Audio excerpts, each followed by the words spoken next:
Y yo le aprecio mucho al doctor Daniel Sobato, usted lo conoce muy bien, lo identifica, por supuesto, politólogo, jurista, experto en democratización, elecciones y gobernabilidad, director regional de IDEA Internacional para América Latina y el Caribe, que haya aceptado tomarme esta llamada, porque si alguien tiene las cosas claras, eres tú, querido Daniel. ¿Cómo estás? Buenas tardes. Muy buenas tardes, querido Joaquín, te saludo desde Santiago de Chile, un fuerte abrazo. ¿Cómo estás? ¿Ya bien? Todo muy bien, gracias a Dios. Qué bueno, bien. Ahora dime, ¿qué estás viendo en Venezuela y en el entorno mundial sobre Venezuela? Mira, Joaquín, la crisis venezolana ha cobrado un nuevo momento, hay una nueva situación. Empezando porque en ese momento hay dos presidentes en Venezuela. Uno, el presidente declarado ilegítimo por la gran mayoría de los países del mundo, debido a que fue electo en una elección el año pasado, en mayo, que como analizamos contigo había sido una farsa. Sí. Y en segundo lugar hay un presidente autoproclamado que es a su vez presidente de la Asamblea Nacional y que es un presidente interino, que es Juan Guaidó. Esta situación de dos presidentes enfrentados está generando una nueva ofensiva de aquellos países de América Latina que conforman el Grupo de Lima, por el otro lado apoyados por Estados Unidos, por Canadá y por la Unión Europea, aunque esta todavía no se ha pronunciado oficialmente como Unión Europea. Varios de los países europeos sí lo han hecho, reconociendo a Guaidó, lo va a hacer en los próximos días. Sí, ya lo hicieron Alemania, Francia, la Gran Bretaña. Y la Unión Europea le dio un plazo de 8 días, que está corriendo, quedan 5, a Maduro, de que si no convoca nuevas elecciones libres, justas, con integridad electoral, entonces, vencido el plazo, reconocerían a Guaidó presidente interino. Por el otro lado, en la vereda de enfrente, a Maduro está respaldando un grupo de países pequeños y a su vez con muy pocos credenciales democráticos. Ahí está Rusia y China, que le dieron protección en la reciente reunión del Consejo de Seguridad que tuvo lugar el pasado sábado.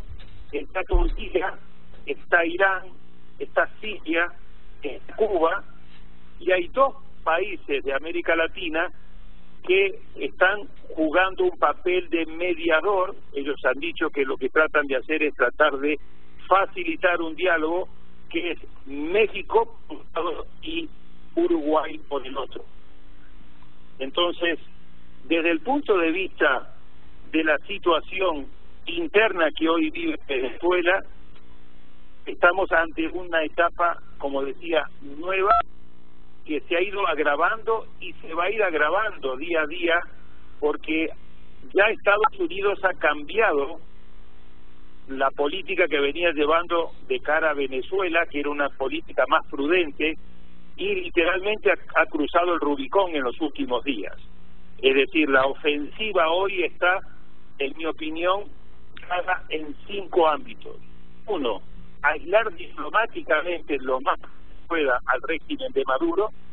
2, estrangularlo económicamente, las sanciones impuestas ayer por la administración Trump, incautando $7,000 millones que hay en Estados Unidos y prohibiendo la compra y venta con PDVSA, van en esa línea.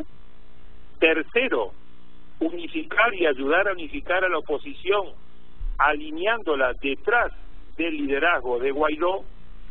Cuarto, que Guaidó y la oposición aumenten la presión en contra del régimen de Maduro en las calles, cosa que estamos viendo en estos días. Y quinto, bajarle el costo de salida a los militares, que es la piedra de toque que hemos analizado siempre con respecto a la crisis de Venezuela. Tratar de llevarse a la mayor cantidad de militares del lado de la oposición, si bien no la cúpula, que es muy madurista por los negocios que tienen, y tratar de que los militares le quiten el respaldo, porque si hay algo que hoy únicamente está sosteniendo el régimen de Maduro es los militares. Así es. Oye, ayer esto que dejó ver Bolton, ¿sí? este asesor, consejero de Seguridad Nacional del presidente, en su bloque amarillo traía dos anotaciones. Una se refería a bienvenido el diálogo en Afganistán y la otra decía 5,000 soldados para Colombia. Correcto. Sí. Estados Unidos, después de las medidas que ha venido tomando en los últimos días, Joaquín, no puede perder esta pulseada que tiene con el gobierno de Maduro. Hasta ahora había sido más o menos prudente, había tomado algunas decisiones, pero no había descargado toda la artillería. Hay que tomar en cuenta que tienes a Trump, tienes a John Bolton como Consejo de Seguridad Nacional, tienes a Mike Pompeo, que viene de la CIA y que es el actual secretario de Estado, y acaban de nombrar ni más ni menos que a Elliot Abrams. Así es. Que todos conocemos su pasado con Irán-Contra, con todo lo que ha sido su trayectoria en Centroamérica, como el enviado especial de Mike Pompeo y de Trump para resolver el tema de Venezuela. Así que a esta altura, después de lo que hicieron ayer con el tema del petróleo y de la nota que curiosamente Bolton llevaba el notebook mirando hacia afuera para que todo el mundo pudiera entender, o esto lo arreglamos por las buenas o esto se arregla por las malas.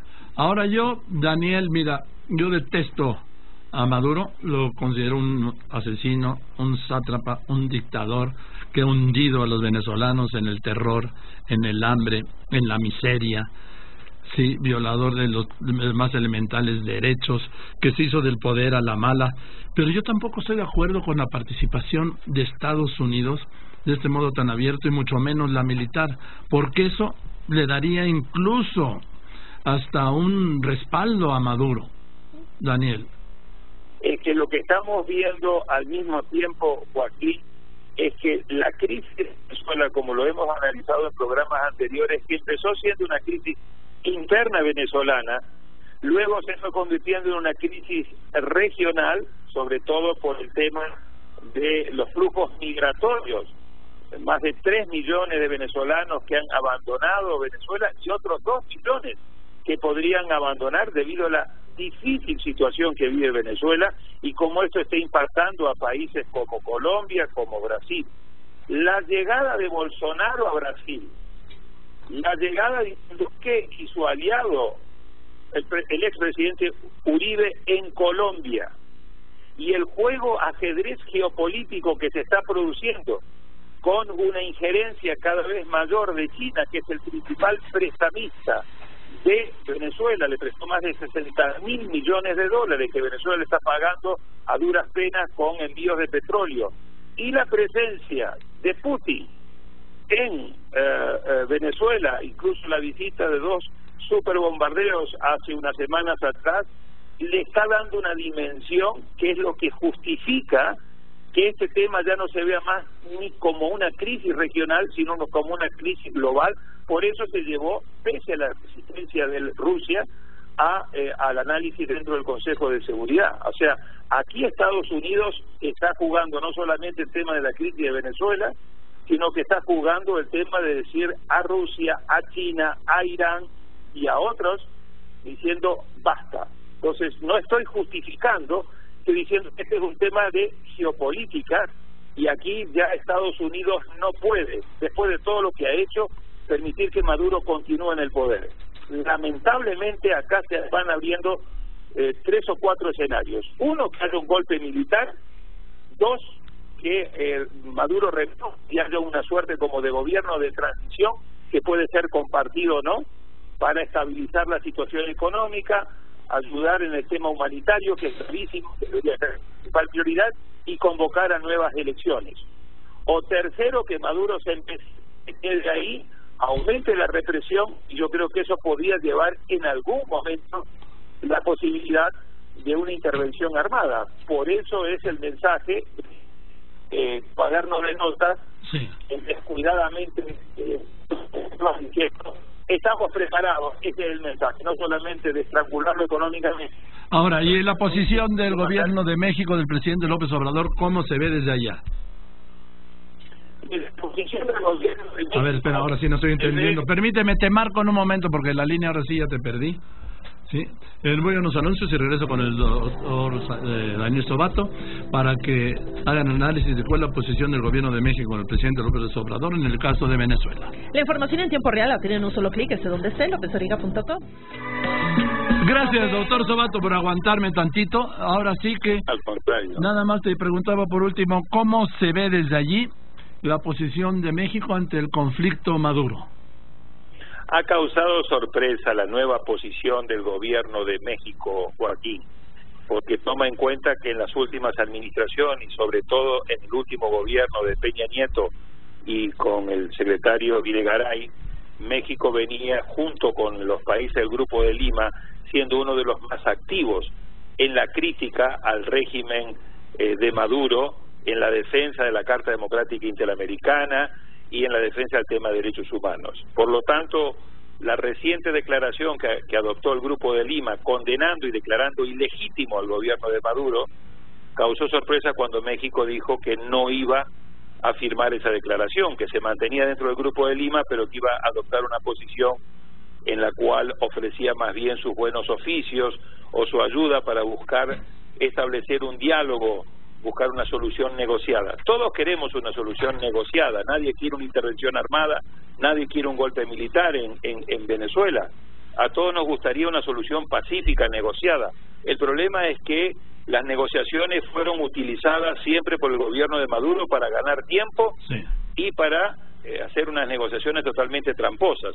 Así que si México quiere jugar esta posición como la está jugando, de ofrecerse como facilitador o mediador, está bien que lo haga, pero que ponga una fecha determinada y objetivos muy claros, porque nadie, incluida la oposición ni el gobierno de Guaidó, está dispuesto a entrar en un nuevo proceso de diálogo que no vaya a ningún lado.